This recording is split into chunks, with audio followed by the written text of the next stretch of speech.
Hello and welcome to Best Left Forgotten, the recap one-shot. Woo! My name is Nathan Quadrio and I was your Dungeon Master. My name is Miriam Feats and I played Clarabelle Trollbleeder, the Dwarven Barbarian. My name is Jess Wolfendale and I played Flick Gullkind, the Gnome Druid. The dead Gnome Druid. She's not dead. She will live forever. As one of my ancestral guardians. Slash the new Mistra, The I new guess. Mistra, the goddess Yeah. of magic. We'll get to that. Spoilers. Spoilers. So yes, today we are running through a informal chat Q&A session. We've put together a whole bunch of questions that we've had over the time and want to reflect back on. And also we've gathered a few questions from friends and the audience to talk about during this. And we're going to run through a whole bunch of those questions. So we're going to start at the very beginning, which is a very good place to start. Very good place to start. How many... I wonder how many musical references I left in this season. And 'Cause how there were many a are lot. on the cutting room floor. So many on the cutting room floor. That's right. Where we're going to talk about how Best Left Forgotten came to be. Tell us the story, Nathan. Yeah. Well, it all started with Miriam and I doing a podcast, which you can still find. Yeah. It's still out there on the internet. Snake Hasn't been Eyes. deleted yet. Yes, Snake Eyes, which It's- is worth listening yeah, to. it's good. It is really good, which was like a very loose, rules-light detective story that gave us both heart palpitations and migraines. Migraines. Yeah. Really bad. I would be on the bus on the way home from Nathan's because we recorded it on a little card table in Yes. your office with one microphone shared between us. Oh, boy. Yeah. And I would get on the bus and it would just be like throbbing pain Yeah. in my head from the stress. So of not everything's changed. the character. And it was great. Yeah. And obviously Miriam and I had played together before. We'd been in a campaign as players together and I had run for them and they had run for me. And so then it was like, oh, well, we should really do a D&D thing. Yeah. And we were like, oh, it doesn't really feel right to do a D&D thing, like just the two of us. Yeah. So Miriam was like, well, what about Jess? And I was like, Okay, was I seriously the first option? You were can the tell first me. option and basically the only option. Oh, and I have to say, when Miriam was like Jess, I was like, oh, I don't know. That's fair. That's I was fair. like, Because I don't know. at that point, I had played with you very briefly in Yeah, another like campaign. once or We'd twice. done one or two sessions of a Yeah. different campaign, and you'd always been really fun and really comical and had a great energy. And I was like, I feel like Jess would fit with how we both play. But obviously, it was a bit of a shot in the dark from both of us. Well, and I'd worked with Jess before in community theatre and we had done shows together. And, you know, it was a different time. We were all younger back then. Many years ago. Many years ago. And now Jess is a professional stage manager. So I've kind of stalled in that. Just a shot forward. I leached your talent and took Yeah. it for my own. And then we came and we kind Yeah. of spoke about what the concept was. And Jess was like, sure. And then we did a session -1. And the rest I is should history. find that Yeah. message that you sent me where Yeah. you pitched I mean, the it's still show probably to there. me. It I think it's the absolutely same is. chat that we still use. Absolutely. No, it was a personal message first and then Oh, was I it? got added From to me? that. Yeah. Wow. And so then kind of the pitch was in response to the very, very long sessions that we can get in actual plays. And so the idea was like, what if we did actual plays that were 10 episodes long and each episode was only an hour and then we would recap at the end of every season. So you could always come in at any point and you would know what was going on and it was snappy and it was tight. So DuckTales was a big inspiration. And I think Community, as we went along, ended yeah. up really being the tone of the show. And along with that, I think that there was kind of like PG was easy. Yes. I think PG was just the vibe that we were going for. It was fun. It was light. It helped it be punchy and not get lost into my father died and now I have, which, you know, D&D can get into. And we wanted to be able to like show it to people who Yeah. had families so that they could Yeah. listen together. Yeah. And I'm a teacher in my professional life, so I didn't want to, you know, be doing anything inappropriate. Yeah. And I in did saying end up doing that, lots of inappropriate, but yeah, in saying that, there are so many things that aren't PG from all of us on the cutting room So floor. many things. Oh, on the cutting room floor. Most of the swears Constant. are mine. And some like general tone stuff as well. We'll Yeah. get to that. We'll edit Yeah. things later. It did get a bit dark, I think, as it went, but it was okay. And thanks to an amazing editor, we kind of got there. And so yeah, like it was kind of interesting because we didn't end up releasing it at all, and who knows, we still might. You know, when we're incredibly famous, is the session -1. What, we didn't record it? We didn't record We it? did not record it. Oh, wow. Didn't we? I thought we did. No, straight up. We did not press record on that one. And so, because otherwise I absolutely would have put it out at some point. Yeah. But no, I do not have session negative Oh, well, one. there As you go. far So we as I'm never aware, we recorded it. never recorded it. We were like, no, this is an offline one. So we get to like, just get to know each other with no pressure. And it was also kind of like an audition for Jess. It absolutely was. But the problem was we recorded session negative one and then that had narrative implications for session Yeah. 0 that we lost because we didn't record it. yeah. Wild. So yeah, that was in that episode. You met Dominic, and you came into Leylon for the first time, and the High Tower of Thalabar. Like all of that first encounter that starts our campaign was all in session negative. Yeah, we one. fought Yeah. like a snake lady or something. Yes, there was a snake and then there was a crone at the same time. And that's Yeah. when you got your staff. I got like an insane amount of hits, if I remember Yeah. correctly. I cast Shillelagh and like decimated Yes. this enemy for some wild reason. But the crone had the staff of whatever staff that had that ability on the it. Spine Walker stuff. Yeah, the spine walker Yes. staff you got in that session, Yeah, and then we absolutely. had to. which casts Snare and Yes. Thorn Whip, according to my notes Correct. here. Well done. Like I've got my Hey. notes out because I don't remember anything at all. Yep. I found the message. Yeah. This was the 22nd of July, 2021. Oh my gosh! 2021. Hey, hope you and hubby are going well. I have a very professional tone when I need to. There are a lot of exclamations. This message. Not sure if you caught it earlier in the year, but Miriam and I did a podcast through Ipskip called Snake Eyes, a noir mystery actual play podcast, just casually pitching me the project you've already done. We're in talks to come back with a D&D. Wow, so I didn't realize that this was going to be a Hank Nathan session. Hey, I have to cut that now. Gosh darn it. You think after 4 seasons you'd learn not to swear on this show. Keeping it all in, actually. We're in talks to come back with a D&D actual play podcast, and your name was tossed around as another player. So it would be you and Miriam with me as DM. They mentioned you might be in the works for something similar with another team, so it's all good if you don't want to split yourself up amongst similar projects. Let me know if you'd like to know more. Because that was when you had Yeah, when I'd started the other group thing that maybe completely were fell apart. recording. Yeah. My vision is to Stop. I don't like that you're reading this because you're being so aggressive. I'm always aggressive. You know how nice I was to you in episode 10? It's all What is coming this back now. rank energy? Excuse me, we have worked together on this project for 3 years. And I'm sick of it. Let me get this out before I accidentally lose the message and have to scroll all the way back up. My vision is to create something action-packed to avoid the 4-hour dreariness of insert popular actual play here, Most popular actual play in the entire world. using the 5E system. Something more in line with Dimension 20, but less edited.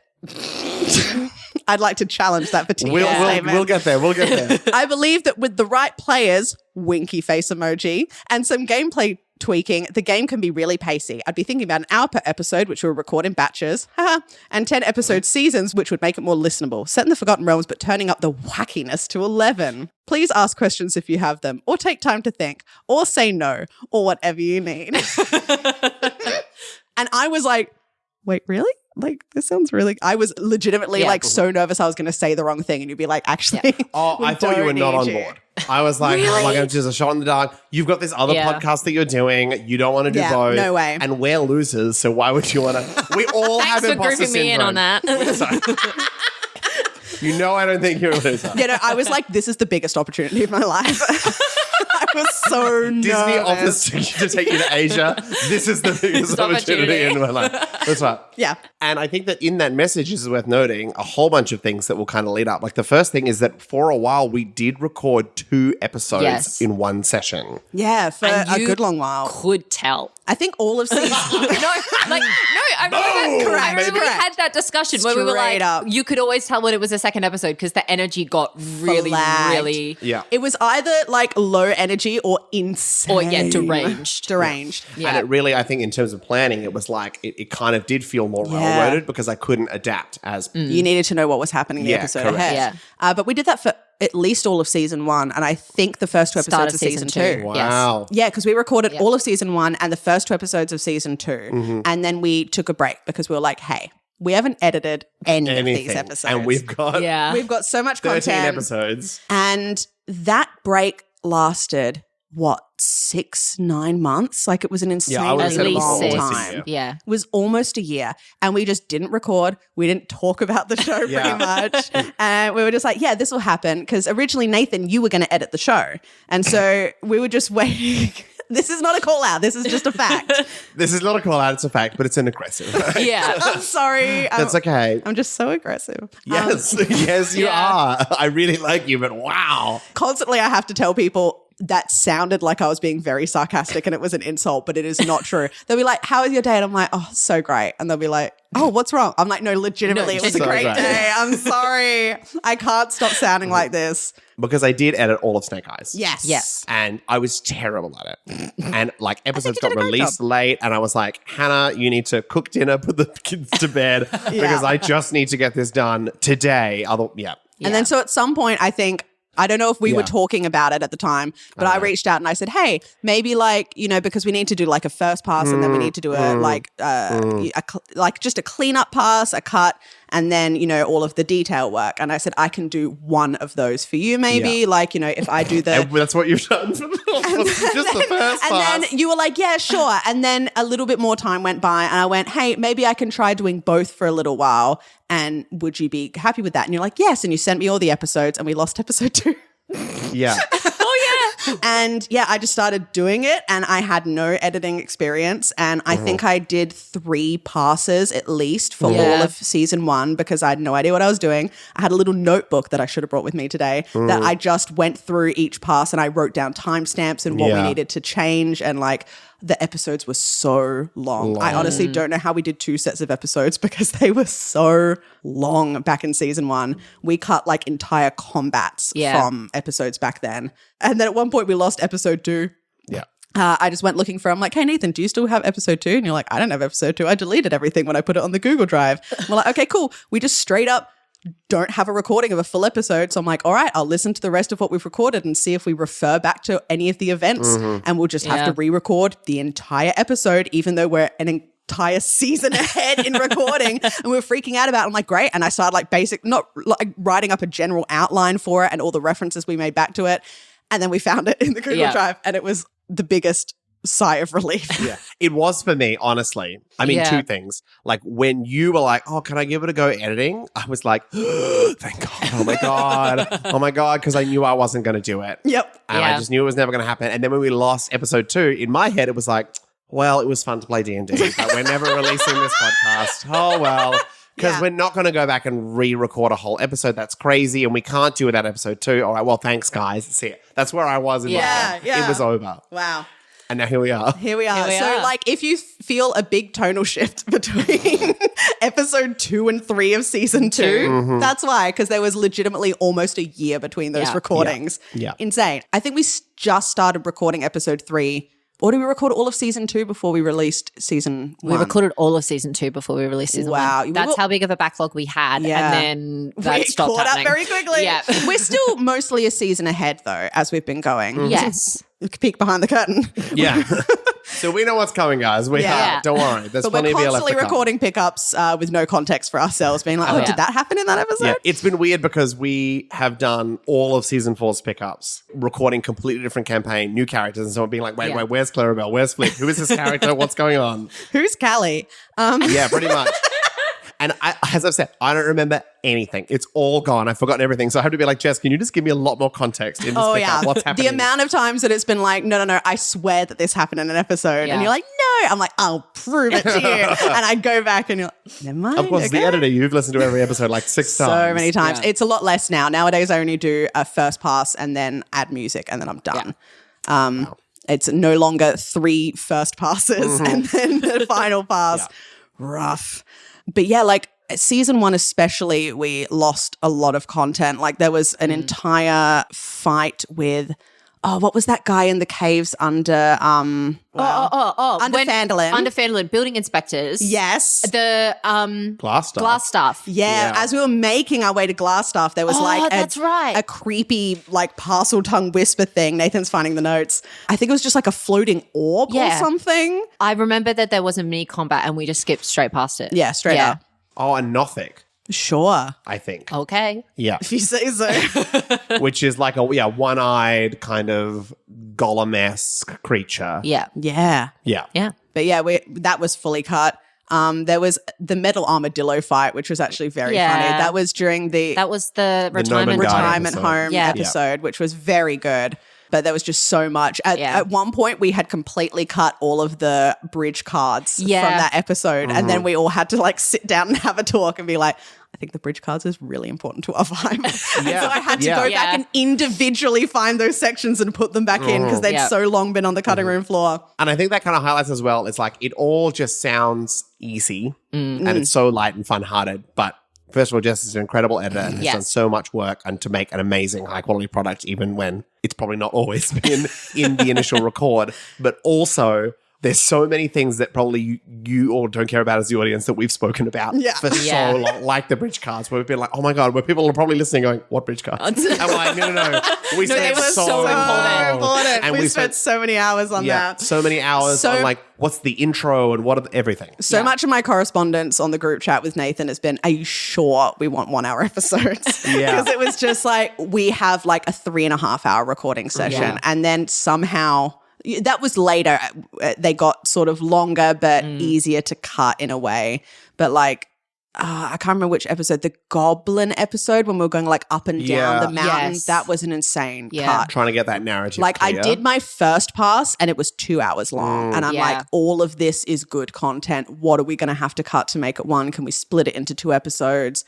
It got a bit crazy. We fully, at one point later in season 3, I think, Claribel revealed that she'd been secretly engaged. Yes. And then we had to cut it because it was part of an encounter that did not need to be in the final product and made it too long. And so we had to really quickly be like, okay, how are we going to reintroduce this in a later episode? And I just had to pretend that I didn't know that it was a secret engagement again. We love it. It's called acting. It is called acting. We did lose Fog Guy though, and he was a lot of fun. 2 fog people. Yeah, was it Argon and something else? Yeah, I think they were both noble gases. Was the joke? That's what it was. Yeah, so funny. And we had to like they were trying to reunite or something. Like he wanted to get her back. There was some kind of love story. I think Absolutely. Yeah. But that was literally the same episode as the Trolls, wasn't it? No. Wasn't that when we were in? Yeah. Which is why there was just no room for it. Absolutely not. And what a great episode. Like the WWE style, like genuinely fantastic. Argon and Xenon. Argon and Xenon, fantastic. And I think that was one of my first moments of sound design that I felt super proud of. Yeah. Because I was like, we are just going so far outside of the realm of D&D at this point. We're like introducing this WWE style, like slam it down. I'm putting sound effects on the voices. We're doing the bells. It felt very good. And then there was other stuff we cut. Like, one of my favorite moments in the entire bad campaign. about cutting. And no one believes me. I cut it because there was a swear in the reaction to it that meant that we would have had to re-record this big reaction moment. But everyone thinks that I'm just doing it to save face because when... Sure, Jess. we got to my island and Nathan said, Baron's back. And I went, of course. And Nathan goes, you don't know who Baron is, do you? And I'm like, and he starts yelling at me and laying into me, hence the less than PG-ness of that particular moment.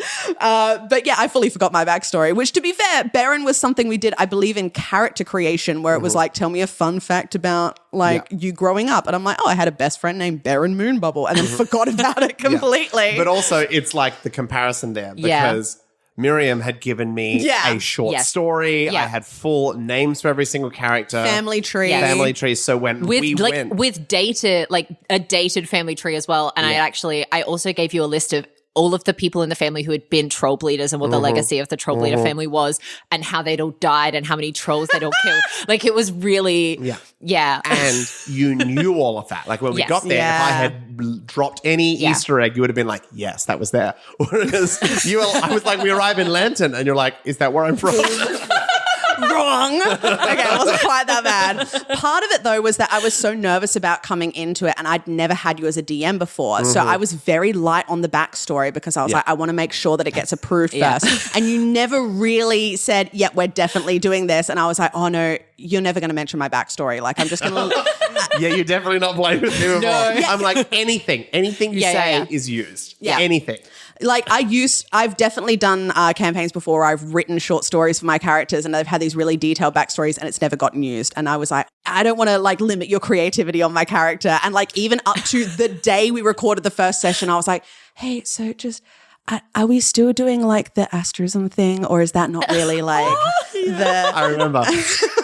like it's totally cool if not, but I just wanted to know like, is that still part of the backstory? And you're like, yeah. I'm like, also, am I allowed to call them asterisms or is there a different name? Am I from, and I was just like so nervous about it that I never expanded on that backstory, which I actually love. I really loved where Flicker's gone as a character, just like having a lot of room to play with that. Yeah, absolutely. Does Flick have brothers and sisters? We never covered it. No, yeah.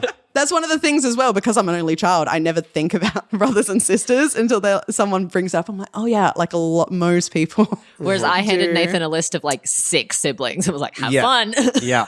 Another thing we wanted to talk about was the original plan for how many seasons there were going to be. Because when Nathan first pitched this to me and Jess, this was going to be a 10-season campaign. 10 episodes, 10 seasons. Yeah. I didn't even think about at the time. 5 years of releasing content. Yes. Wow. Yeah. Well, that had been the original plan. Was Nathan had pitched like 2 seasons a year. We'd just go and go and go. Yeah. And then obviously Wizards of the Coast open gaming license drama started happening. Yeah, all the OGL drama happened and it was like, well, who owns what and who has rights to what? And then obviously we were playing in the Forgotten Realms, which I think became really dicey. And so we spoke about, well, do we move? Like, do we cut the show and stop it? Do we go, oh, well, Flicking Clarabelle all of a sudden walked through a portal and end up in Zuzuland? Or, you know, like, move to a fully different system. Yeah. And then we had, those really hard conversations, not only about, okay, well, is our show going to get shut down because we're using Wizards of the Coast content, but also like, do we want to be associated with this product? Do we want to be like broadcasting 5e when there are so many other game systems out there? And so, we ended up making the decision together after a lot of conversations that we were going to cut it a bit shorter. And Nathan sort of said 5 seasons we might cut it down to. Yeah. I think so. And then a certain decision happened. Yeah. Literally, we got into the session and Nathan was like, oh, something happens during the session that decides if this is a 4 or 5 season show. And we're like, excuse me? What? That's too much pressure. And it was straight up a single moment for Miriam that it was like, literally, it was the moment where we were coming back from my island and we were going to go back to Mordenkainen. And then you had the decision whether we were going to go to Mordenkainen or we were going to go to Neverwinter. Yes. And as soon as you said, we'll go to Neverwinter, Nathan went, okay. And he like crossed out something in his book and said, 4 seasons it is. And we went, what? Horrifying. I'm not allowed to have that much power. Yeah. So that was huge. And so that's how we ended up with just 4 seasons. That one moment. A lot of things were changed by our decision. Yeah, we found out later, but season 1, in I think the fight with the Black Spider, Dominic Drumwillow dies. And Spoilers! And Jess and I were devastated. And then we have a funeral for that character the very next episode. And it genuinely is heart-wrenching. And then Nathan told us that it wasn't until we finished that next episode, because that's the one where we first get pulled into the void. Yes. Yeah. And then Nathan said, originally that was going to be Dominic. We went, excuse me? What? He was like, boy? Originally Dominic was going to betray you all. Yeah. Our favorite Tell us a bit more about that, Nathan, because I don't know really. Why was he tied up in all of it? Or you just thought it would be fun to break our hearts? Yes. Okay. Pretty much that's it. Like I always think about it's like, there's a whole bunch of fuels that I can choose from to throw on the fire of an episode. And I think that was just one that was fun to pull. Because obviously you had so many interesting characters at that point that we had Sildar and we had Gundren and we had the Rockseeker brothers. Hey, we got rid of all of those very absolutely. And we had Dom. And so it's like, well, if I mess up Dom, it doesn't mean like, oh, my one friend is gone. You can still partner off with other people. But then it wasn't canon in the end. Like, well, no, because it never happened. Yeah, because he died. And he died a hero. Like he was going to do it and you managed to kill him before he did. No. Yeah, which absolutely I think is wonderful.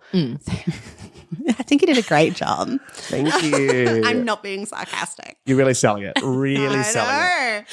And then we also, in season 2, just managed to shenanigans our way around an entire with the Red Wizards. An entire Where- bit. An entire we bit. missed a bit. Yeah. Which talking about making a very serious tone of the show. I feel like this was one of the moments. One of the moments was heading to Sharon Dar was like that moment with Yes. Callie and Bryce that was just so heart-wrenching. Yeah. Yeah. We went, when we first recorded season 2, we were like, this is too dark. Yeah. We actually can't release We've gone too far, guys. It was only listening back that we went, no, there is actually a lot of lighthearted moments and then it just got worse. Every season we just got sadder and sadder. We're just very sad people. When we went to make the exchange with the red wizards, the wizards. I am a red Wizard of Fae. Another incredible moment that we reference constantly, and I have to cut constantly. Yeah, we stole the key from the red wizards, or like had this confrontation with them and made our own way into the dread ring, and it ended up being this sort of like slightly horrific look at the dread ring, Yes. like all of the zombie training and blah blah blah. But equally, we were doing that while also being two kids in a trench coat. Absolutely. So- we made it work. Yeah. But I remember coming into that episode and Nathan was like, this is not how it was supposed to be. Yeah.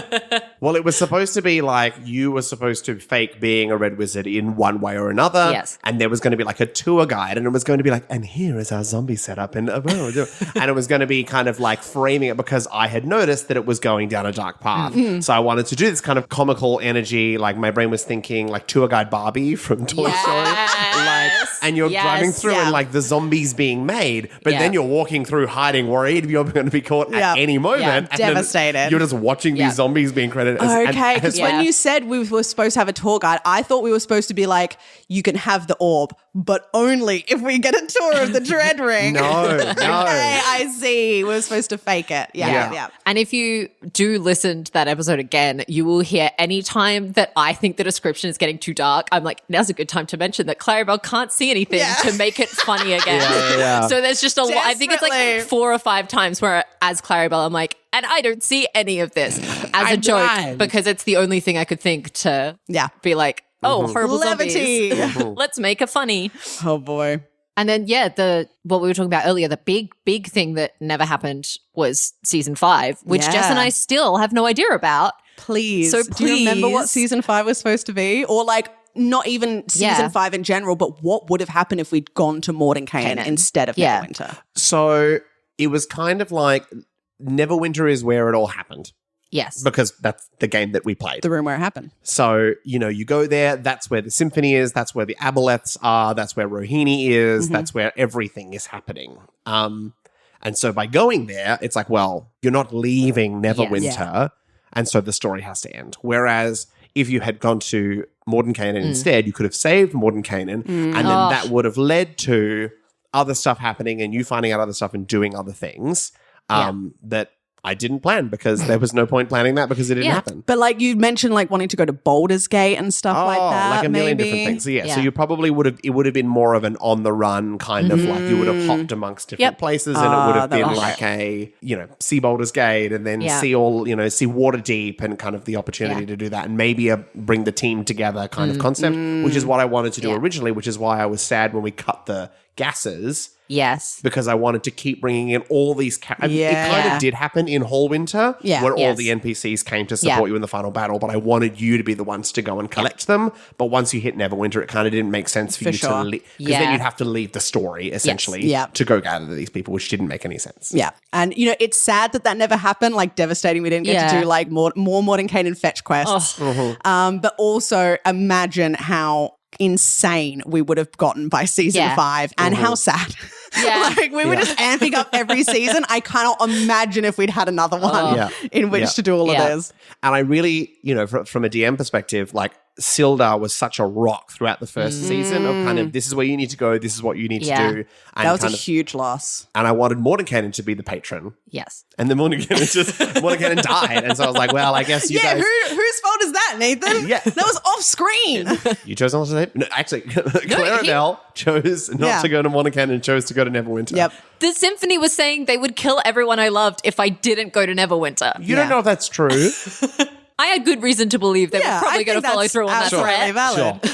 But yeah, so it kind of did end up being you. Yeah. But it was the same thing, like, with, I think that Sildar dying wasn't deliberate at all. No. It just happened. But I think that what it did was it was like, well, now you guys are at the center of this story and there's nobody else to stop the spell plague except you and the Rock Seekers who are kind of more researchers. I feel like it really could have easily become this story of sort of like stepping up to leadership and like, you know, having to be the hero you want to see in the world. But I feel like it never fully became that story. I feel like we were still, while we gained more agency in the way we held ourselves, like, you know, we obviously lost Sildar, we lost Mordenkainen, we still...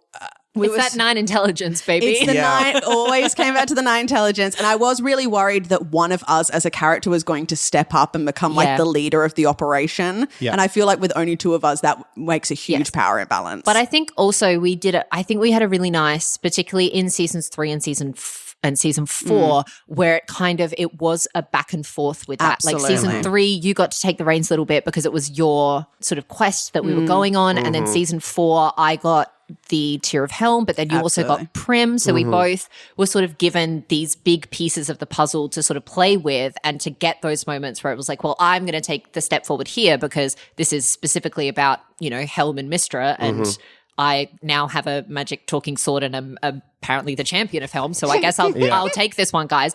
But then, you know, you had Prim, the primordial. So it was like when moments came up for that, you would get to step forward. So it was really nice to have that back and forth. Absolutely. This is definitely a story of yes and to an insane degree of I just kept asking Nathan for crazier stuff, being like, he'll tell me no eventually. And you're like, no, of course you could do that with the orb if you give me a wisdom save. Yeah. And then your crazy run of wisdom saves with the spell plague energy. The amount of like, I've never had such an incredible number of like story-based natural 20s. Like Ali Beardsley level of natural 20s of just, this probably won't work, but I've got a good feeling. Nat 20. Just a series of absolutely wild asks and wilder dice rolls that fully turned you into the chosen one. Legitimately. So much so that we didn't know what to do when we came to the point of I finally failed a dice roll that was almost impossible to make at that point. Yeah. On reflection, because I was thinking about it as we're prepping to record this session, is we were talking about, you know, the original idea of having more seasons. Is that I wanted to kind of base, because the first season is very much based on Lost Mines of Phandelver, and I wanted to dip more into those kinds of visual things as we went along. I really wanted to do Curse of Strahd because that would have been really fun, but what I wanted to do was Christopher Walken, Curse of Strahd, that's correct. I'm not going to do it now because I tried to practice it earlier today. So if you want to take that into a home game, please do. And then send us audio recordings of it. Yes. There's I think it's 3rd edition, which is Red Hand of Doom is the module, which is about orcs fighting against some other people. And what I wanted to do was orcs fighting against goblins. And you would have to go and save the goblins and kind of be that. Yes. And in my mind, what that was going to do was like that makes it a really strong part of Clarabelle's character. And then we kind of have this balance between Clarabelle and Flick. Whereas because we've cut some of that narrative, what ended up happening was it did end up really leaning heavily on, well, Flick gets this and Flick gets this and Flick gets this. And it doesn't sound like, luckily, Miriam felt like Clarabelle was not valued in that. But I was like, oh my God, Miriam's got nothing. Quick, make her a champion of a god. That was not what it was like. But I think as well for me, because I'm a very, and Nathan knows this, having played a lot of campaigns with me as my DM, I'm a very backstory driven player. And I love creating a very clear goal for my character to achieve over a course of a campaign and sort of slow burning it and then achieving it. So for me, as long as I knew that at some point Nathan was going to give me a troll to fight, there was never any issue about how much stuff Jess was getting, because I'm like, but I know that at some point soon I'm getting to fight a troll. That's what I want out of this campaign. I want to, because that's the character. And then you get married. And then I get married, which we will talk about more later, Nathan. We will talk about this later. But I don't ever really see campaigns in that way. I'm not about like, oh, I'm not the chosen one, or I'm not this, or I'm not that. It's like, I've got my character thing that I want to do, and I got to do it. And it was such a great episode recording that and having that whole moment that was about this fulfillment for Clarabelle, that I was like, yeah, Flick can be the chosen one. I don't care. And as we try not to be the chosen one. As we look at that journey, you know, kind of if we go into your characters, like, how do you feel about, or what were your thoughts about the character creation process, and then where it ended up you kind of creating the same side of the same coin in a way?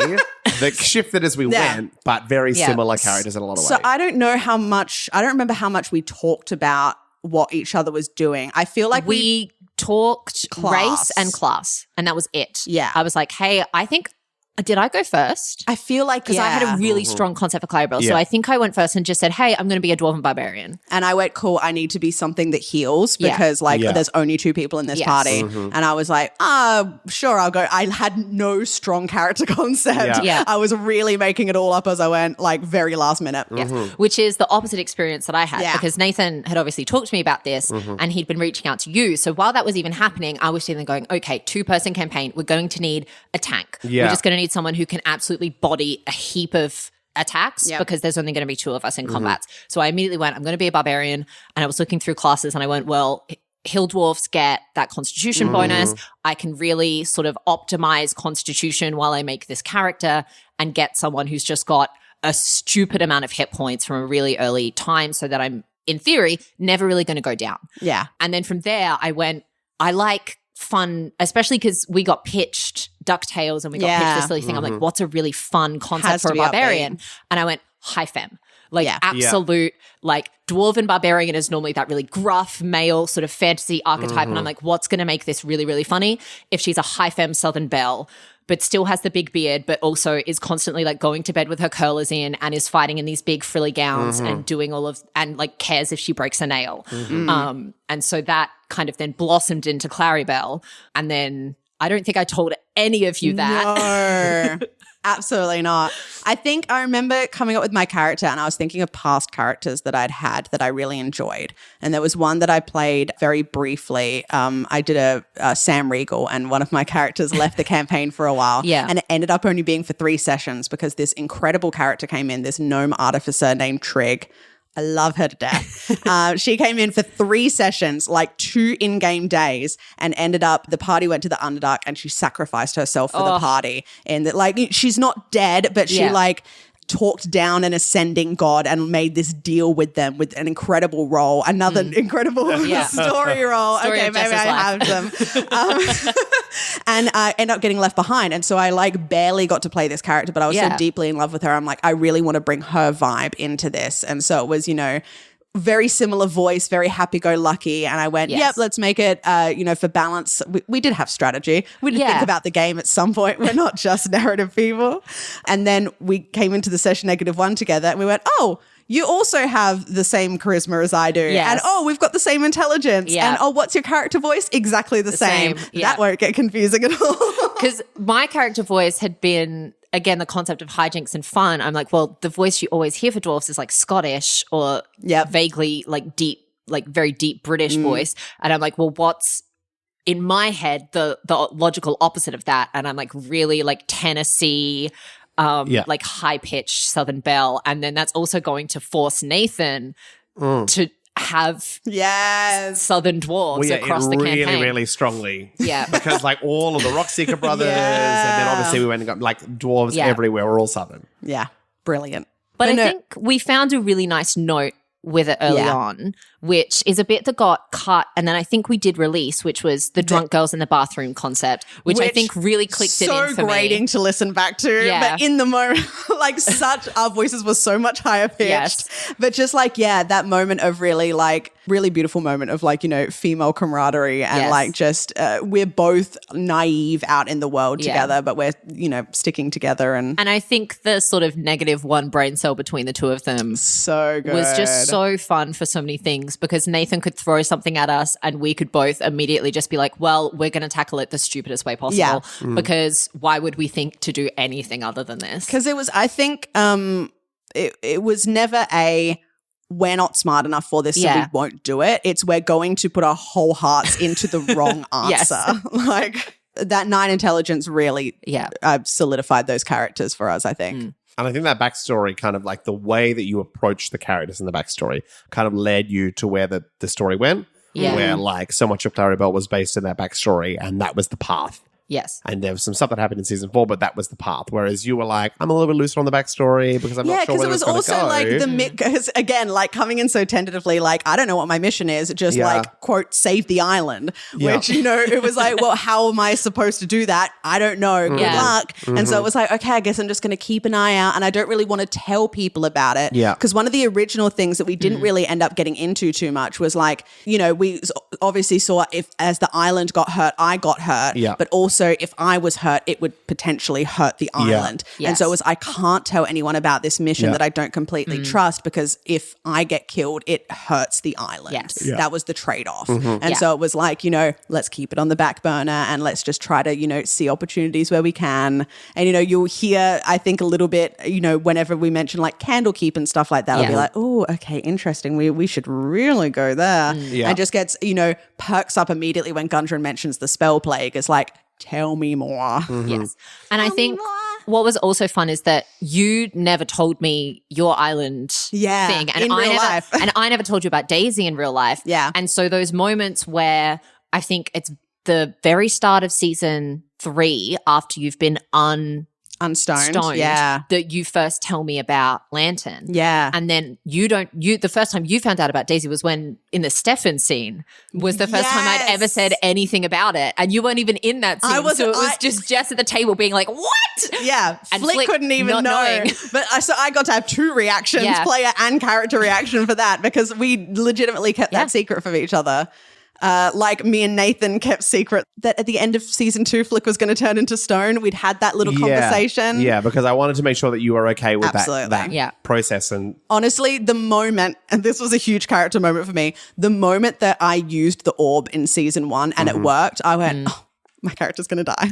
Yeah. I saw the light at the end of the tunnel and it was heaven. I was like, oh, it was blue. It was made of blue flame. Blue lightning. Like, I was like, oh, this character is doomed. Yes. Like, unless something crazy happens in this story. And like, it almost happened a few times that I like was leading myself out of that path almost. I wanted to use the orb less, but it was like, no, the only way to get to the end of this mission. But yeah, like, I had a strong feeling. And then as we got further and further on, I'm like, yeah, I think the end that makes the most sense for this character is to have some sort of like sacrificial moment. But I also I shy away from the stuff like that because I'm like, I don't want to be like that guy.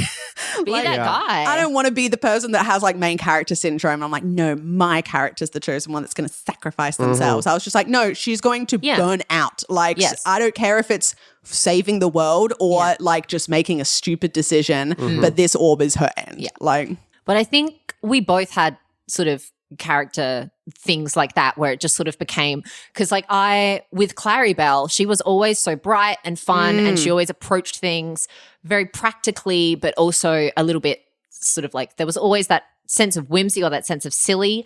And then we got into season 3 where the symphony stuff really started to amp up with Claribel, and she made that decision to go to Neverwinter. And it killed Mordenkainen, and in her mind released the spell plague across the lands, which in a way it did, but also like Rohini did that, not Claribel. But Claribel, like there was just this moment of like where the character takes over and I'm like, oh no, the guilt of this is she's now deciding that it's hers. And so I found season 4 very strange to record, particularly at the start, because the start of season 4 was meant to be, we were really jumping in and being like, we're going to be fun energy again. We're going to be crazy energy again. We're going to go. We said that so many times. More bits.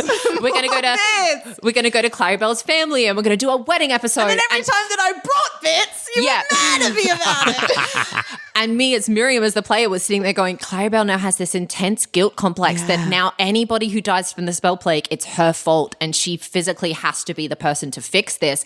But I have to be fun, silly, happy. I'm going to get married today. So season 4 became this really strange energy for me where I'm like, I know there's going to come a point where these two things collide and Claribel's going to go down a little bit of a darker route, which then you very, I think, cleverly gave me Vinny. I don't know if it was intentional or not to bring the bits back when you gave me Vinny, but that definitely made things a little bit funnier again from my end. It was a huge balancing act as we got further and further on of like, we still want this to be lighthearted, but we want to give space to those moments for these characters to have their feelings. Because, by the time we got to season 4, I'm like, Clarabelle's not a funny character anymore. She has swung so far away from being a funny character, and I really don't know how to claw this back. Yeah, I think my moment was when Nathan's like, oh, you never get to go home again. Yeah. I was like, bits. Yeah. And your mother might not love you anymore. Yeah, it was like, oh yeah, your whole island has abandoned you. Your mother might not love you anymore. And also like, you might be dying from the spell plague. Which, segueing in, we did have an audience question about what the most distressing moment of the campaign was for each of our characters.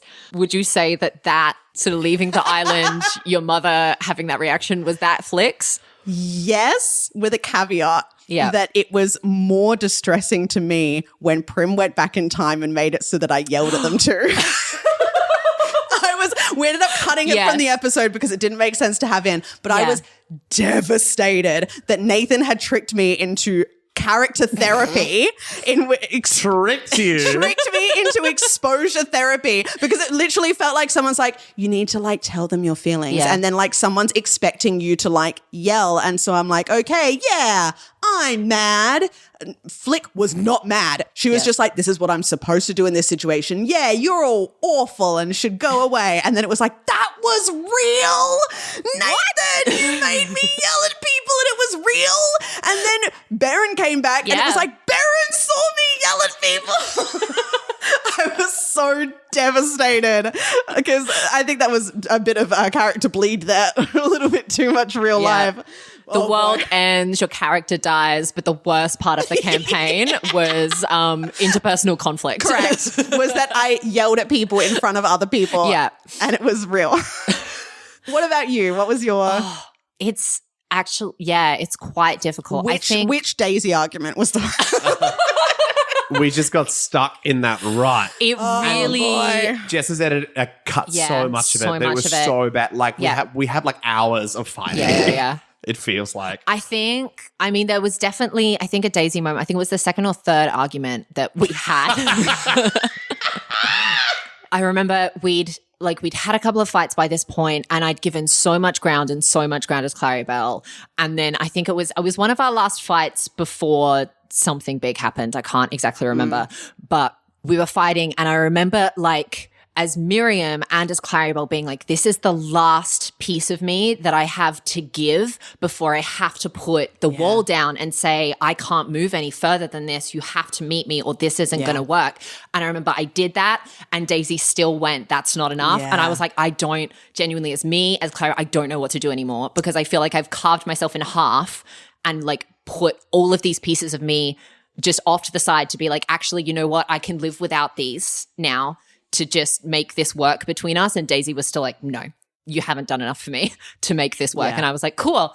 Well, I guess maybe my character's marriage, which was the whole reason that she went adventuring in the first place, is over 2 days in. Yeah. And there's no way for me to fix this.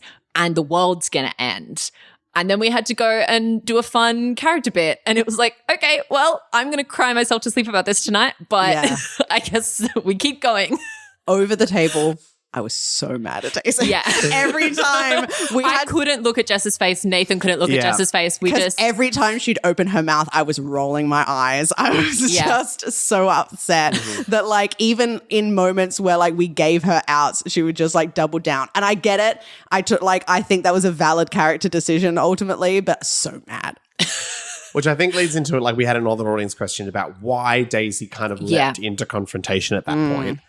And I think that, there's the split answer. The short answer is that I was just overcome with the character. Really, I was in that space. And after 4 years, there was so much depth and richness to all of the interactions that it just, especially because I'm, one of the most important moments to me that I really felt, especially with Miriam, was the wedding episode where it really felt really real. And I started to cry in that moment. You actually got married. It was crazy. Beautiful. Sorry, Hannah. And so I was kind of in that space. Yeah. But then the long answer is I think that it's a long-term and long-distance relationship. Yes. And so what had happened is that Clarabelle had grown over those, 2 years or whatever that she had been away, but Daisy had not. And so Daisy was like, great, when you come back, you've killed the troll. Things will be exactly We're going to come same. back Yeah. and we're going to be exactly the same. And all of a sudden, you're like, get married and I have to go. Yeah. And she's like, well, you had to go 2 years ago. Or you're like, oh, I'm just going to go kill a troll. And then you disappeared for Yeah. 2 years. A little late. And we, lots of downtime things about letters. Yes. That she felt like, as you said, like, she was like, it's going to be exactly the same. I'm going to be back. And then she's like, wait a minute. I'm being abandoned again. Yeah. And I think this is I don't know if we had any questions or had any notes about this, but something I wanted to bring up, and this is a good spot for me, is how we drew that line as players between this being a podcast and this being a home game. Because there's a moment, and I still think about it constantly in, I think it's episode 2 of season 4, the episode before the wedding episode. Yeah. Where Claribel pulls Daisy aside because for Claribel and for me, and this is a moment where if it had been a home game and I was like, we can run this storyline as long as we need to, I would have put my foot down, because Claribel pulls Daisy aside and is like, hey, I don't think we should get married a day after I've got back. This is a bad idea. Yeah. It's not that I don't want to marry you, but this is going to go terribly. Yeah. And Daisy pushed back, and I'm like, well, this is a podcast. We're doing this for fun. I know we're doing the wedding episode. Yeah. This is where the story needs to go. So Claribel's just going to be like, yep, cool. No, we'll get married tomorrow.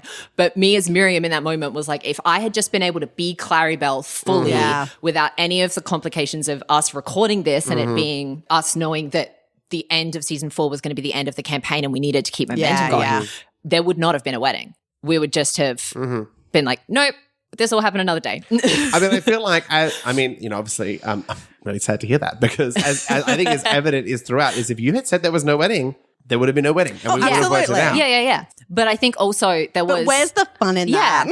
But there was a level of like, we'd been seeding it to our audience a little bit. Like we'd made a lot of references to the wedding episode. And I'm like, I can't just pull the plug on the wedding episode. Can't have the lesbian wives not get married. Yeah. But then it did end up being the rest of the campaign was just me and Daisy in an immediate divorce arc. Yeah. Honestly, the light and shade of the puzzle scene in the Tower of Thunder, where we just had you two having your like divorce argument and then immediate switch to Flick and Callie. Can't even remember her name. Oh. Who's there in Moonbubble? No idea who anybody is. Dear. Flick and Callie like finding this almost romance. Again, devastating. I think to go back a bit, I think the thing that actually as a player got me the saddest out of, I still never cried in this whole campaign. Try again. Surprised me was when the Rockseeker brothers decided to stay behind together, and they just got and said, I'm staying behind, and they all looked at each other and they said, go. And I went, oh, wow. Yeah. That's what having a brother is like. For sure. Yeah. Yeah. But yeah, that just sort of like family thing. I think it genuinely like devastated me as an only child. Like, I'll never have that. Like Real life therapy happening. real life moment of, I'll never have that sibling relationship of like just looking at each other and being like, yeah, of course we'll do this for each other. Like, but talking about sort of our NPCs, did, I guess, Nathan, because you haven't really got to talk about characters that you played, did you have a favorite NPC that you got to play in the campaigns? Yeah.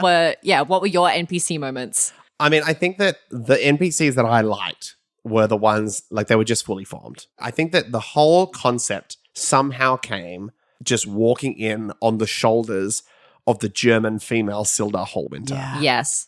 Just something about her and the style of the campaign just aligned so closely. So she was obviously a favorite, and it was very upsetting when she died, because obviously Dominic was a shock when he died, but it was kind of like, and I know that you guys love Dominic, but I'm still like, as an NPC, I can give or take him. Yeah. But I think Silda, even though she was so out of it for so much of season 1, she kind of was like a guiding light in so much of it.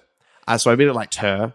And then even though he wasn't in it very much, is obviously Zaz Tan. Yes. Oh, yeah. Yes. Oh, yeah. Because all that it's Zaz. just, it's just such a me NPC. Yeah. And it just kind of, he was just, I knew exactly who he was the whole time.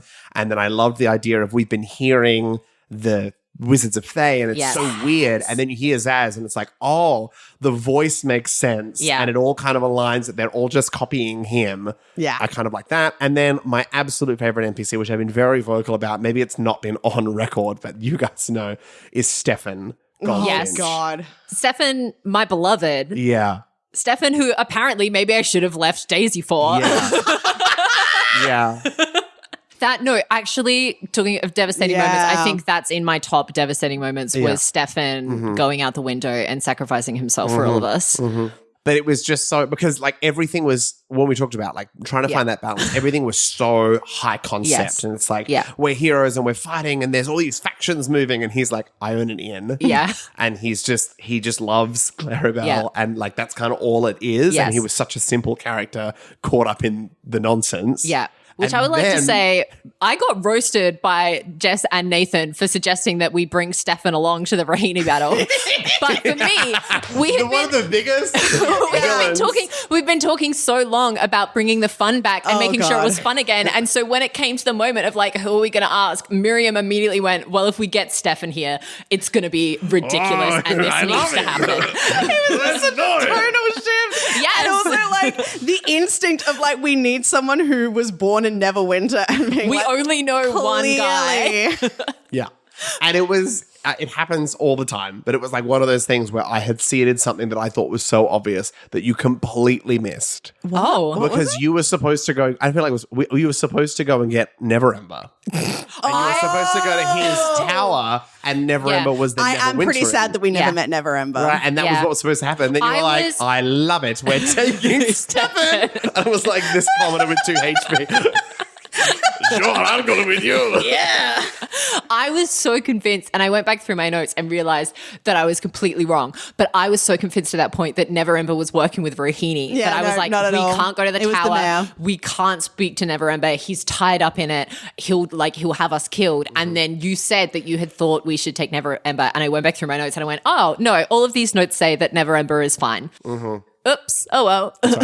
But that's also, you know, when we're talking about things that we missed, is Yeah. I really went in. So people who like Forgotten Realms lore, you either hate a podcast or you're like, oh my God, all these Easter eggs, because I did so much deep diving into the lore, is that there's, so like he was the open lord of Waterdeep as well as being Yes. the Lord Protector, and that was a political issue.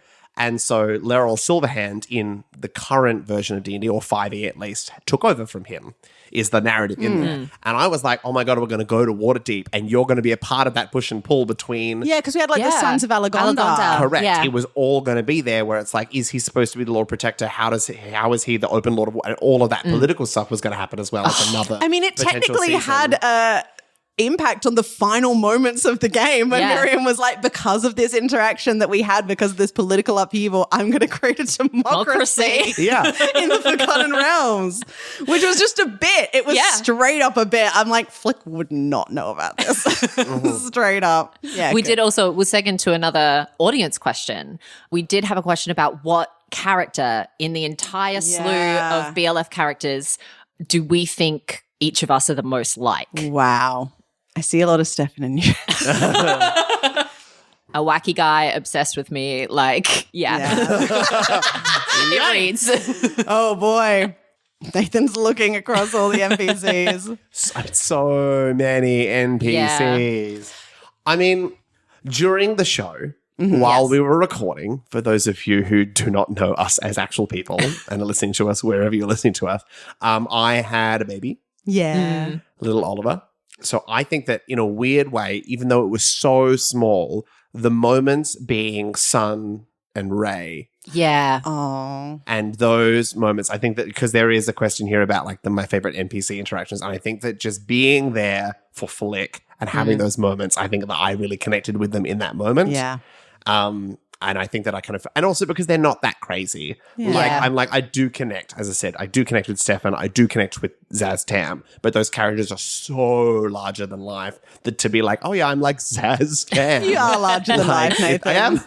Well, thank you. But to imply that I'm like Zaz Tam, Yeah, who's it's pretty like wild. thousands of years old and will never die. Like, Yeah. Well. it kind of, I don't know, that seems Yeah. weird to me. But I definitely connected with those two Yeah. characters. there's a level of, and I don't think I'm fully like either of these characters, but there's an aspect of them that I think, because I think Claribel's and Flick, we've talked about, like 9 intelligence, they're so over the top, they run in head first. And Miriam in real life is very much like, no, I need the plan, I need the details, I need to like, I'm the person who's always bringing, I feel, a lot of the people in my life back down to earth on things. And so for me, like that element of sort of like Gundren and Sildar, where it's a little bit more like, actually, we need to cut the nonsense right now and just do what we're going to do, that I really resonate with. Yeah. Where Gundren, particularly like those conversations with you where you're like, oh my gosh, I'm going to do all these weird magic things. And Gundren's like, you should stop that. You should definitely stop doing that right now. Or like that scene in the tower when you first come through the window and you're pitching all these crazy escape ideas, and Gundren's like, so we're not going to do any of that actually. That's not what's happening. Like I really felt that in my soul. Surprising friendship. Yeah. Oh, I love those two. Weirdly enough, and I'm going to find this as I start, I feel... Because it's the character that I would have automatically played when I started playing TTRPGs, I think Toby is very much just like, seems unassuming, but behind the scenes is doing so much. Wow, I made that sound like a brag.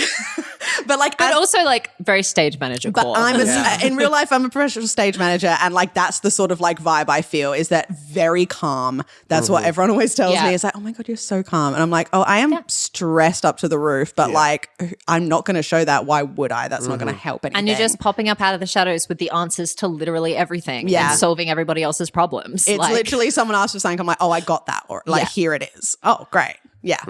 And it was so interesting because I think it's very clear that like Toby is a one-off character. Yeah. Who somehow made it through all 4 seasons. And he was a real, as I said, Sildar walked in fully formed. Zaz, Stefan, they were ready and they were there the whole time. Toby, he just grew and developed and shifted. It's literally just because we kept forgetting he was in the room with us and kept dropping like heavy top secret stuff. And it was like, oh no, so he must just be really good at stealth. Yeah. And so then it became, he's an incredible rogue and of course he should become a member of the Lord's Alliance. And then it became anytime we needed to collect NPCs to do something with us, Toby was always the first name on our list of he was one of the only ones who made it out of season 1. And still liked us at the end of it. Exactly. Which is really important because there was a while where like Toby and Callie were the only names we had, but Callie didn't want anything to do with us. And so we're like, well, it has to be Toby. Absolutely. Also, there's definitely a lot of Flick in me in that. Yeah. So much Flick, especially in the whole Callie interaction, because like that first interaction we had with her,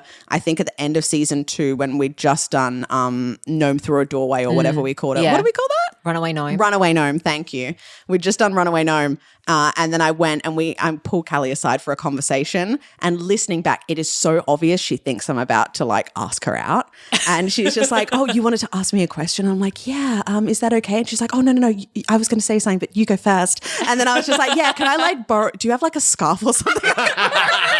And then you were like, you could hear, she's like, oh. And like, she's so disappointed. Me, Jess, did not clock it at all. It was you explicitly telling me afterwards she was flirting with you. And I'm like, oh no. And then so I just kept that going in character because I'm like, if you hadn't told me, I wouldn't have known. So therefore Flick doesn't know. And so it's not until literally Callie says, you must know I've grown quite attached to you. And I'm like, oh. What? What? Whereas Claribel, I don't know, to me, and you might disagree, but Claribel for me is such a departure from who I am normally. It takes a lot for me to be as bubbly and personable as Claribel is. And then also talking about how for you the most distressing moment of the campaign was sort of interpersonal conflict. Yep. I also can't stand interpersonal conflict and will never raise my voice to anybody at all. All of season 4. The second I'm in a D&D campaign, I'm like, literally, let me yell at anybody who will stand still. Let me argue with anyone. Because it's that I find it so freeing to be to get to use a character to step as far away from myself as possible and be like, actually, no, she's going to be super confrontational and she's going to argue with anybody and she's more than happy to yell at someone for minutes on end and self-advocate, whereas me, Miriam, never. That's not so in a impressive to years. me. Like, I cannot even do it in campaign. That's crazy. And I think another thing is because Nathan and I have played together for so long. I'm so safe in this space with you where I'm like, wherever I take this, I know you're going to follow and we're going to find something. Now for Where Are They Now? Where are they? No, www. Where are they? No. No. Dispel plague. Yeah, so we had like a little bit of a epilogue, obviously, at the end of episode 10, but we didn't really get to know what happened to a lot of our characters. Yeah. Tell us about some of the NPCs. Where did they end up? Yeah. What happened to Toby and Callie and I don't know anyone Did Daisy else. file for divorce? Yeah. We haven't had these discussions straight Yeah. up. We have no idea. No. I mean, for me, Toby was a really big part of Hallwinter. And, you know, the Lord's Alliance was in a pretty messy space, I think, afterwards. Yeah. So, yes, it still existed, and Waterdeep is a totally different thing and all that kind of stuff. But, like, with Neverwinter, like, Just gone. like, really totally messed up, he kind of resettled himself there. And I think grew old and continued to do adventuring pieces, but was a really, really big part of that culture there. And, you know, working alongside Clarabelle really closely. Because, Clarabelle continued to kind of do her thing that Toby, I mean, and this is kind of where we were. It's like Toby was always reliable and was never, ever in any doubt. And he would always, as an NPC, but also as a character, as in somebody we knew, it was like, if I asked Toby to go do this, he will say, yeah, not a problem, I'll make it happen. And he's gone. Yeah. Yeah. And so I'm so glad we brought him on the phone. yeah, I know. absolutely. And that's his energy where it's like, I need you to be the mayor of Hallwinter. And he's like, great, I'm here. I got it. See you later. And he used to be an innkeeper. So Yeah. it's in his blood. So I would say that's where Toby is. Whereas Callie is just the opposite. Okay. Went off the rails. Tell me. Did I, because the thing is that Flick, me, right. Jess Wolfendale, essentially broke things off with Callie because she went, if I bring Callie with us and Callie has to come and like we have this moment of romance and then she has to watch me die in front of her, there is no coming back from that. It is much better if I break it off with her now. Yeah. Did that do anything? Like, was that... Well, I mean, you kissed her after you broke it off.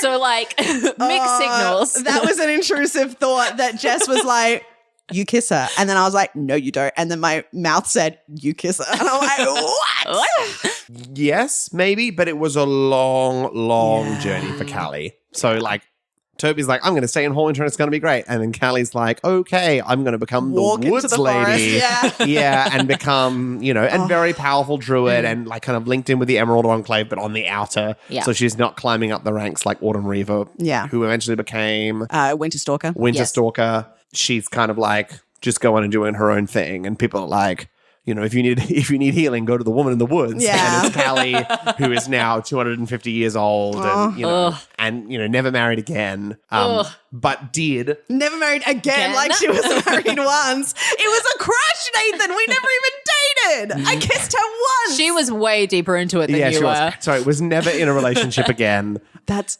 horrible. She was like so in love with you. And I really and then you died. And that Yeah. was like, it kind of compacts where it's like, oh my God, like, And then it becomes what if? Yeah, it becomes Yeah. bigger in your head. Yeah. Mm-hmm. She needed to come to terms with it in her own way. Yeah. And I think it was that she was similar to a lot of the characters in a way.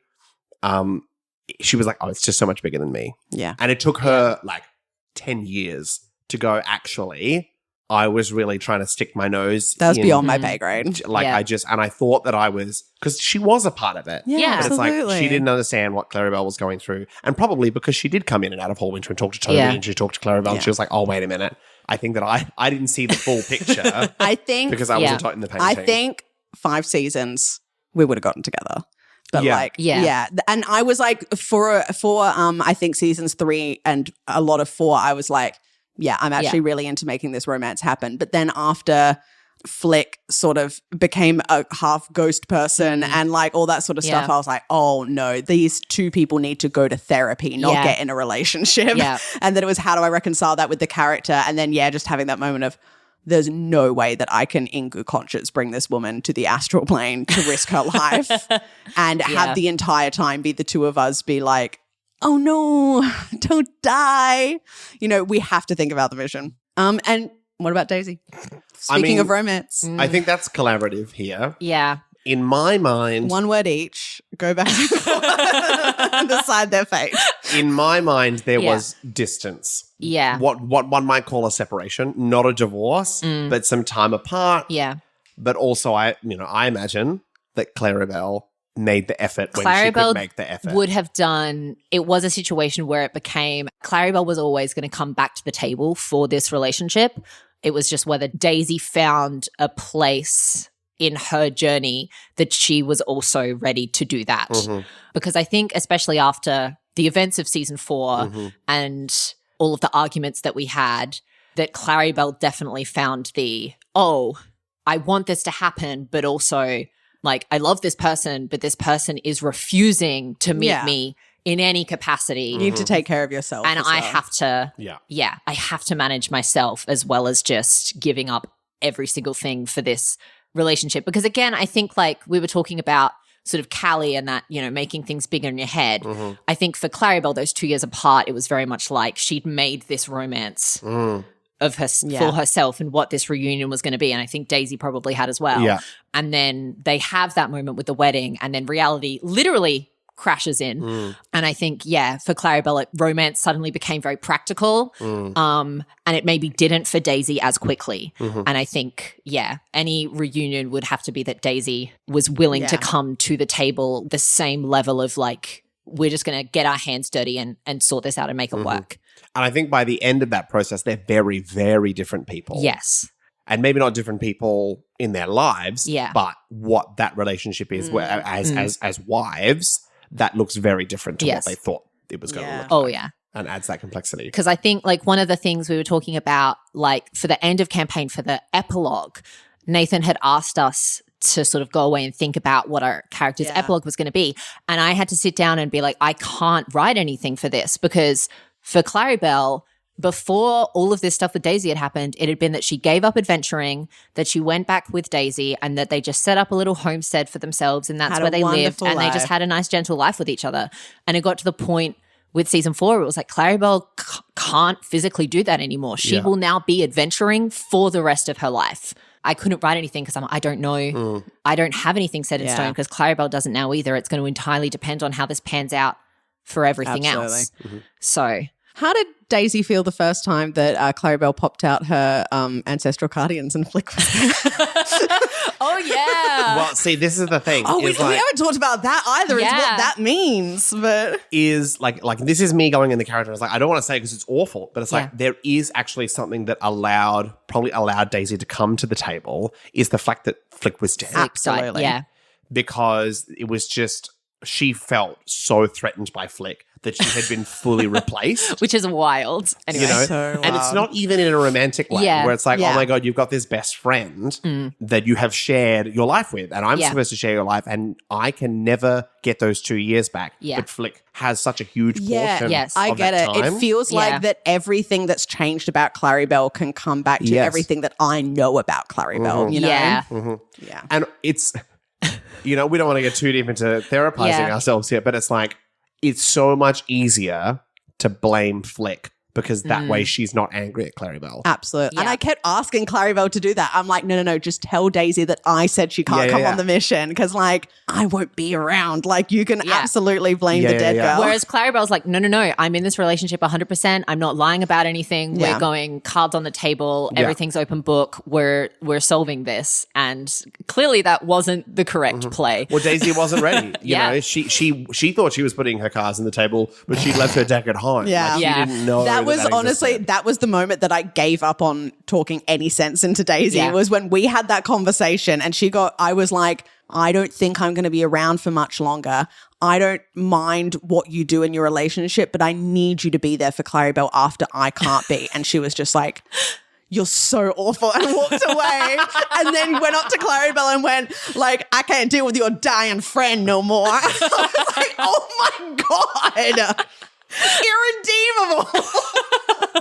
Which is untrue, but it was just like that moment of like, oh wow, like she really has some beef with me that I have no clue about. Yeah, it's not about you. Yeah, absolutely. Yeah. So the answer is maybe they worked it out. I reckon they did. Yeah. Here's my question. Yeah. So at the end of the campaign, we see Flick again as sort of like this ancestral guardian, golden ancestral guardian. What do you think that is? Like, is that actually Flick? Either of you? No idea.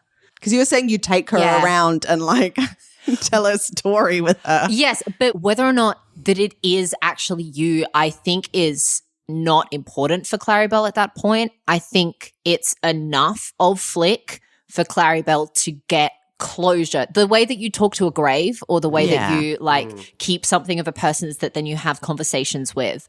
I think it's probably more of that. Like, I don't think that Claribel looked at you as an ancestral guardian and went, oh, whenever I have the ancestral guardians up, I fully have Flick back for whatever time that she's here. I think it was I have some piece of Flick, whatever it is, because I don't really know what Flick is anymore. Yeah. And while she's here, I can tell her these things and I can have the conversations I would have had, and I get to keep some piece of that relationship in a way that's meaningful. But it's more like she's helping me grieve and move on, rather than that I'm believe that you're still actually there for me as a friend in some realistic way. And I think there's also a point where maybe Flick the Ancestral Guardian is not there forever. Yeah. That after a time where you do work through that, you go back to your actual Ancestral Guardians. And my one goblin. And your one goblin. Oh, yeah. The goblins forever. Well, they're now your family. Yeah. In-laws. Mm-hmm. Where did, actually, that is one question. Where did the concept of Icky and Clary come from? Yeah. I mean, you can ask where did any concept come from. A lot of the How time, did Shakespeare come up with it's no joke. Like, really, it's in the shower. You know, good. I'm not reading anything. I'm not watching anything. I'm not looking at anything. I'm not listening to anything. Yeah. I wander through my mind palace. And I like the whole everything. Everything is like, oh, what if ... And insert what if they got married, or what if they were in a relationship, or what if Zaz Tam was like this is how Zaz enters, or what if Flick got a tentacle hand, and it's that was pretty wild. Yeah, like it just is, and like I said, it's just yes and the whole time. Yeah. Where it's like, what if? And I think that what is so great in my mind about so much content that is really, really high quality is people go, what if? And then they go, no, I'm not going to go, what if? I'm going to go, yes, I'm doing that. And I'm committing to this 100%. It's almost yes and also here are the consequences of your actions. Yes. Absolutely. Which I think is the power of D&D, because it's so long form, is that we can go, great, so you have a tentacle hand now, and we'll see how that plays out over 10, 20, 30, 40, 50 more sessions, depending on how long a campaign goes for. That's another thing, is that like we were so obsessed with Rohini for like 2 seasons there. It was like she's going to be the big thing, and then we didn't see her ever again. Yeah. What was her deal? What's up with her?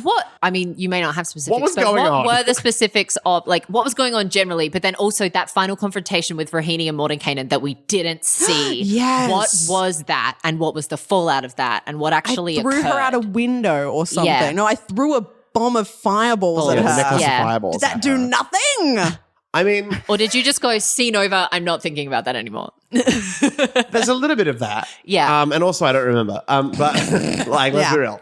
Yeah. That was a while ago. So in the text, Rohini is an agent of the symphony. Yep. Yes. And so she acts as, and she's like, I'm healing people, but actually she's encouraging that there. And then Shatilifax, who's the green dragon underneath, is all a part of that. And underneath her as the hex, what's called the hex locus, which is a much bigger deal in the book. And so she is an agent of the symphony. So in my mind, there's kind of this split where we have Rohini the priestess, who is a figure. We have Rohini, who is also a succubus from hell, and then also an agent of the symphony. Yes. So there's all these kinds of factions that are playing into this one character who is very Factions complex. fly across the forgotten. Correct. And it's just Rohini. Yeah. Well, she's the intersection of all of these things. She's all of So, but like these people are, Eric the same, like so beyond you. Yeah. Like, yes, they're a part of this narrative in your story, but I don't think that Rohini died. No. So Rohini, maybe the priestess died, but the succubus still lives on. Maybe succubus, has lost power and is now, I think, a lemur in the official. All hail the New York Giants! New York Giants! Lowered down in hell. Yeah. But there's probably that cross where she does come into Mordenkainen and that kind of thing there. This is crazy, and it's not on our list, and I've mentioned it to you once before, but I'm just interested. When I went back editing, because here's the great thing about doing an actual play, folks, is you can go back and listen to your episodes and overanalyze the crap out of them and find links where there may not be. Was there something with it being a circular story of like it's happened multiple times? Because there's things that NPCs say, like especially Eric at that one moment, he's just like, after you've done it a few more times, it won't be that crazy. Or like, you know, I was freaked out about it the first time as well. Or like, that's not supposed to happen this way. And like when we got to Mistra's thing and we got to the gate, they said, you're usually with these people in this group, but that's okay. We can move you around. Yeah. I'm like, has this happened before? Was that a thing that you planted on purpose, or did it just sort of sound that way? I plant everything on purpose and nothing deliberately. Okay. Yeah. I think so. In my mind, the cyclical nature of everything wasn't something that I intended, but just because I didn't intend something doesn't mean that it's not there. Yeah. What were they talking about then? Why did they keep saying those weird things? Because they were mysterious. Yeah. So surely you've I know the broad strokes. I knew the symphony was there. I knew that, and then when I'm planning, I'm aware of what I call the fronts, which is like a blaze in the dark thing of where all the factions and the way that they're moving, and they can be individuals. Like Rohini was her own front at a time. And so it's like if I know the broad strokes of where everybody's moving, then I can put pieces like the dirge. I think it was fine narratively and it worked. But for me, I'm just sticking things onto the dirge every time you see it. And I think it made sense because it got deeper and deeper and deeper. But it's like, well, if I'm super vague and stay vague the whole time, then that vagueness can become clarified. And you're like, oh my God, that's what Eric was talking about the whole time. And I'm like, it sounds like, sorry to peek behind the curtain, it sounds like I knew the whole time. Yes. And I do know that the symphony is going to come up and I do know pieces of it. But by keeping it vague, it allows it to be driven kind of where it needs to be. I'm parking cars all over the street so I can get into any one of them at any time. Did you expect me to use the orb at all? Never mind quite so much or quite so early. I don't know. Yeah. You know, I think that it was just one of those things where we're so improv-y. That really is what we do. So often the plan is, this is the situation you're in. Here's the problem. Yeah. That's it. I don't have a solution. I don't know what you're going to do. I don't care what you do. And so you find something. And sometimes that's a spell. Sometimes that's a character thing. Sometimes it's a friend, or you call on somebody. You're like, oh, we're going to go to Candlekeep to sort this out. And that also helps with like the dropping crumbs and you go where you want. Yeah. And I think that the orb just became something. And I always, whenever I start the campaign, and Miriam has played with me before, so knows, like, I'm like, the first episode, I want you to know exactly what this is about. Yeah. So you walked in and the first thing you saw is a spell plague affected creature and the blue flame, and it's there, and it links you through the whole thing, because I want to know, like, this is the flavor of what we're going through. And so when you're like, I'm going to use the orb, I'm like, well, that just seems like we can keep this spell plague flavor driving throughout. Let's keep doing it. And then it kept succeeding. So it becomes fun. It becomes interesting. Yeah. But also, as you kept succeeding, it becomes risk. It's like this risk reward. It becomes character complexity. Yeah. And it took us in an amazing direction. So it's like, well, let's just keep going. Yep. Yes, and. Yes, and yes, and. And it took us somewhere really interesting. Yeah. So I didn't know you were going to use it that much, but it made sense within the flow of the narrative. And it was super cool. Like lots of fun stuff happened. And it also got you out of a lot of situations that could have been really challenging. That and I Misty Step into the room Yes. were the two moments that I was like, oh, I can really push Nathan for like so much. Like it was the huge 2 moments of player agency that I was like, oh, wow, like I have power. And like that has changed my play style in home games so much to an insane degree. That first nat 20 on the orb roll was just like, we've got something here. Oh, yeah. Now we're cooking with gas. Absolutely. But even like I really felt it in Sharandar. Like I just thought it was over and I was like, I don't know what to do. But just for the first meeting where you kind of like disappeared and used the orb, and then the second meeting where you went in and you turned into a creature and you grabbed the... Never have I been more stressed. You know, not even Misty Step into the room. You were so I was really stressed. Misty Step into the room as well. I was so chill. Anytime it was Jess going off on their own, I I more stressed than I ever felt about Clarabelle at any point in the campaign. Yeah. I was always so calm in those moments because I'm like, I've got a plan. And then it would either work perfectly or go terribly and be like, how could I have foreseen this? But you're so right. It's like, I'm just going to do something. If you do something, great, let's do it. Great. But like that moment, I think in the second time in Sharandar where you'd got the thing and you were ready to go and you're like, actually, can I just get some cloaks while we're here as a little rat? And I remember my soul leaving my body. I was like, Jess, you have to stop. Yes! It worked. You did what we needed to do. There's just a loud Jess. Yeah. Speaking of weird roles, we have an audience question here about the primordial altering time and like how. Like straight up, it's just a fire creature, right? Like, did you have anything in mind for like what made Prim like able to do that? So Prim and Gauntlgrim. Yeah. You know, Gauntlgrim was kind of like you saw it at Wave Echo Cave with the Forge of Spells. Yeah. And obviously we didn't really dip into the Forge element as much. Obviously it was a part of the narrative as we went along. But Gauntlgrim is kind of like the heart of all this magic. Like it's a little bit like Mount Doom. Like, it's like where the ring was forged. Yeah. And so because again, it was just so high above your pay grade in a lot of ways, it kind of existed in this weird liminal magic space, especially with the Spellplagued Mistra. Like it was so magical and it was so fractured. Even when you first walked into Gauntlgrim, you're like, oh, I'm here, but I'm not here. And we've already been here. Yeah. Because we went through a Mordenkainen door and it's kind of like making weird links and loops. And so Prim necessarily, I mean, Prim is just a fire creature, but is also like a mighty, so, and there's all this lore. So Prim's actual name is Megara. Oh, like so from cool. Hercules? Maegera, I think. Okay. Megara. And is what powered the Forge and then was taken over by the orcs and was trapped. And then like there's all this kind of lore that happened that we kind of didn't get into. But like Prim had been there for ages. Yeah. And so Prim, is like, oh, it's a fire primordial. Like, I'm going to turn into a fire primordial. But it's like, no. Like a giant. Yeah. Yeah. Like, very much like the Greek myths. Like this massive creature, which is just existed before time. Yeah. And kind of the liminal space and the kind of the in-between space of magic of Gauntlgrim plus Prim having been there for hundreds, maybe thousands of years. Kind of all of those things blended where it's like, especially in Gauntlgrim, where it's like, where am I now? Am I then? Yeah. Kind of, it just all sits in this non-time space. I think one of the meanest things you did was not only that whole making me yell at people, that was awful, but also having it come down to a roll, which, to be fair, I failed so terribly. Yeah. That was a natural one, if I remember correctly, of like, oh, this was your chance to have your island accept you back. And it's like, no, you rolled a natural one. You can never go home. And also these people won't join you in the final fight. That moment where you were like, oh yeah, no, if you'd rolled better, they fully would have helped you. And like you could have had access to any of these NPCs. Yeah. I'm like, oh, yeah. Great. Good. Yeah. I got a chance to redeem myself and I failed. Awesome. Yeah. But then I got Baron back, so that's something. Yeah.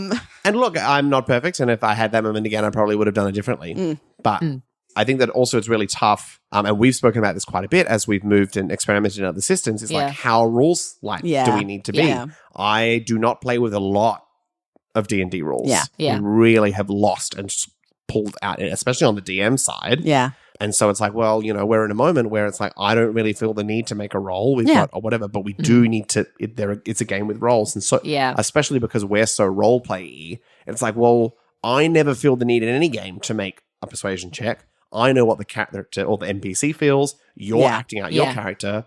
I know if they're convinced or not. Or you know if you're convinced or not. But we kind of need to. There needs to be something. There needs to be something. And it kind of does feel unfair that there needs to be something, because I think it has happened a few times where it's like, oh, the character is fully convinced, rolls a persuasion check, rolls low. And it's like, well, they're not convinced anymore for some reason. Yeah. I think my favorite thing is because we did those scenes, flashback scenes kind of out of order, that I saved Baron afterwards. It's really funny looking back on that confrontation scene being like, they were so mad at me and Baron's right next to me. Like the guy that has physically been there as the villain and ruined the island, and they're like, Flick, you gotta get out of here. Yeah. You have a weird hand. This is your fault. Yeah. And I know, it's so obvious. Like looking back.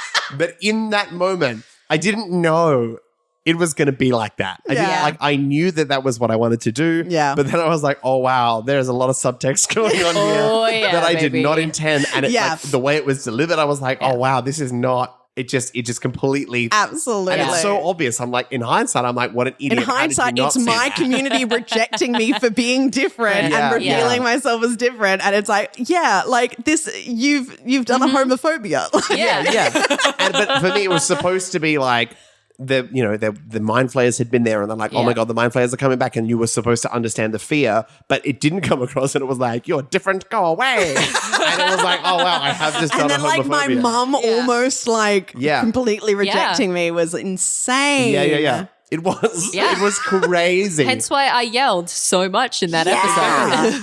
And I was just like, I've got to be quiet about this because I've got to respect my island's decision about this, because I've staked, I literally tied my life to the island and I do think that was the angriest Miriam as a person got.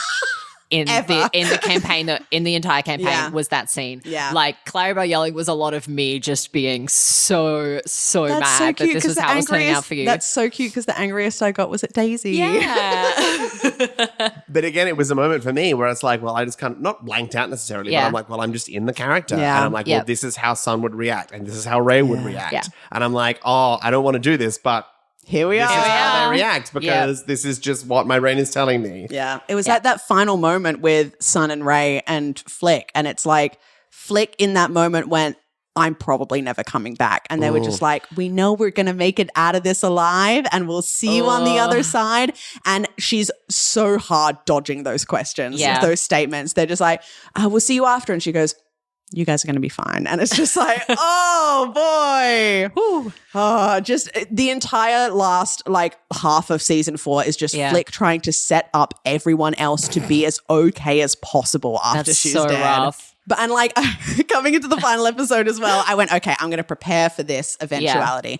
Yeah. And I'll have a little something I'm going to say to Clarabelle. I got to think about those speeches in advance. But it can't be a good speech because it's Flick. So it's got to be a little messy. It can't be this perfect goodbye. But I remember writing one line that it's the only thing I wrote down because you can't ask Clarabelle to go on without me and forget about me and be happy. It was just, I know what you're going to do. You're going to dedicate your life to others. But I wrote down, do at least as much for yourself as you do for others. Aww. If she could have left with anything. But instead she jumped off into the lava, which minutes beforehand we were making fun of as an option. Yeah. And you're like, no, this is what we're going to do. This is clearly what I have to do. I've got to do a Moana about it. Well, I think that leaves us just about best left wrapped. Why don't we talk about what's happening next? Yeah. So in 2 weeks from now, it's Christmas. Yeah. Happy Christmas, everyone. Merry Christmas. Merry Christmas. Happy holidays. Monday the 20th, 2024 will come out a Christmas one-shot. Working title is All I Want for Christmas, where we're mall employees trying to get out of a crazy wacky mall, pull a heist. Run by you. Run by me. Yeah. I pull a lot of crazy stunts in this one, guys. If you've listened to anything I've GM'd before, it's dialed up to 11, as it should be. If you liked Boundaries, this is similar retail. Yes, absolutely. And then after that, in the new year, we have coming a 3-shot using the Kids on Bike system that is all about Bigfoot. And I am running this one, which is crazy. Is this your first time running something on the channel? Yes. Officially? Oh my God. I know. Woo. And Nathan and Jess are playing together. I forgot about our characters until this moment. Yeah, as 2 wacky kids in 90s Oregon small town trying to deal with the existence of cryptids. Yep. Which is always a fun time. With a Scooby-Doo-esque energy. Yes, yeah. Absolutely. It's Scooby-Doo, brilliant. Gravity Falls. And Bigfoot, one of my favorite NPCs. I think. Truly an icon. I want to play that game again just for him. Oh, thank you. And, well, we're ramping up into our next... I don't know if we have main campaigns or not, but... Just our next season. Yeah. Our next campaign. Our next season is 10 episodes using the Mausritter system. Vaguely. GM'd by me. called West Left Forgotten. West Left Forgotten. The Milk Rush, about a group of mice who need to gather some money together to save their town. So they're going to go and heist up the big cheese train to get some money for their town to save it. Basically, we said, what if we did like a gritty Western, but mice? And we really ran with that. The puns on this one is crazy. Jess has had a list of puns that they're slowly ticking through. I have no character. It's just puns. And I think that, you know, coming off of the real, like the heaviness of season 4 as we've discussed it now, some of the NPCs are just absolutely off the wall crazy. We talk a lot about season 1 energy. This has a lot of season 1 energy. It's crazy. Yeah. It's going to be good though. It's shaping up nicely. I think that about wraps us up. All right, thanks. Bye. Thanks for joining us for our very first campaign and for our journey with Flick and Claribel. Yeah. And we'll see you guys in the new year. Bye. Bye. You've been listening to Best Left Forgotten. You can find and follow us on Twitter and Instagram at Best Left Podcast and on our Best Left Forgotten Facebook page, where we post updates, info, and additional content. Music by Kevin MacLeod at Incompetech.com, licensed under Creative Commons by Attribution 3.0. Full song list and additional artists can be found in the episode description. Cover art by Cattywampus, who can be found on Fiverr. Thanks to Jess Wolfendow, our editor, Miriam Feats, our social media manager, and Nathan Quadrio, our GM and producer. If you enjoyed our podcast today, please leave a review and tell your friends.